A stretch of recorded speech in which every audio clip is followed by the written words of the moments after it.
We're told that God creates the heavens and the earth. That was the work that he did.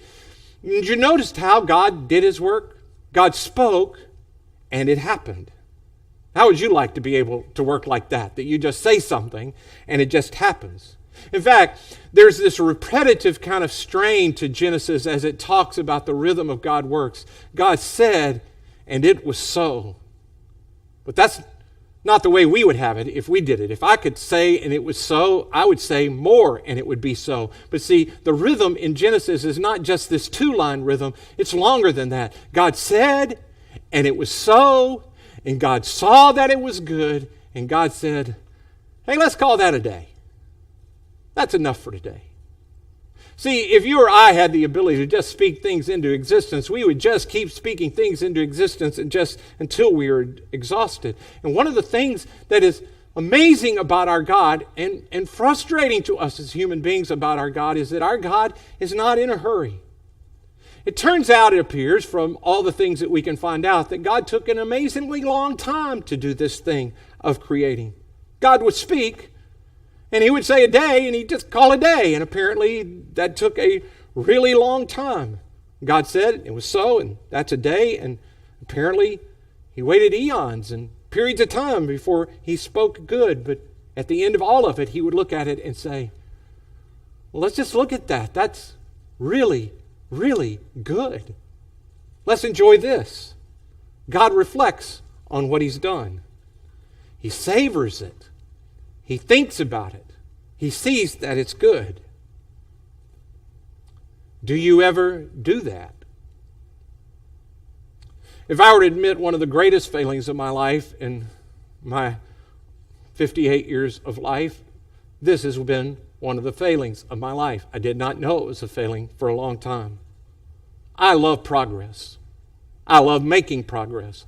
I am frustrated by things when they aren't making progress. I want everything going up and to the right, all the charts in my life. And so for most of my life, that's what I pursued. Things being right and things making progress and things going forward. In fact, when things do go right and they go forward, I am right on to the next thing. But over the last few years, in the discipleship process that we've put in place in our church, I've begun to learn this rhythm of life. Slowing down and listening and reflecting. So a few months ago, I was in this period of trying to get this rhythm in my life. And so in the middle of my day of doing the things that I do, I decided that at this particular time I would take a break. And I went out for a walk, and I walked around our church property. I walked out of our office, I walked through the parking lot, and I walked down the gravel road that goes out back. It's generally about a 10 to 12 to 15 minute walk, depending on the speed at which I walk. And when I'm walking back up the gravel road, I'm coming up to the back parking lot of our church, and I notice a mom and her kids. She's helping them get into a van. She had been there for a meeting, and I saw them getting into the van, and they were laughing, and she was helping them. And in that moment, I thought about my wife, Becky. I hadn't planned on thinking about her, but I thought about her. It just came into my mind of Becky and of how much she loves our children and our grandchildren, and not just our children. She loves your children and the students of this church, and she has devoted her life to them. And I thought about her fierce spirit. If you don't know my wife, she's not the most outspoken person like I am, but if you ever try to do verbal battle with her, I'll just give you a clue.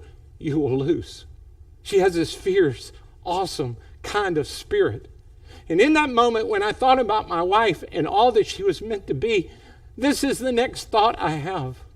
What a gift you have been given to get to do 37 years of your life with her. What a gift you've had. What a life you've had. What an amazing human being she is. What an amazing gift it is that she has been in your life for all these years. I did not plan on having any of those thoughts. I had not been thinking about any of those things. But in that moment, when there was space, when I took a break from trying to make progress, there was space for me. And in that moment, as I walked back to the office, I had that thought of, maybe that's what it's like to see the image of God in a person. And of course, that image is in you. it's in me. It's in the person sitting next to you right now. It's in the person that irritates you at work and in every person in your family. I thought about it in that moment, and I thought, that must be what God thought when He looked at her and He created her, and He thought, that is very, very good. It must have been what God thought about when He thought about you.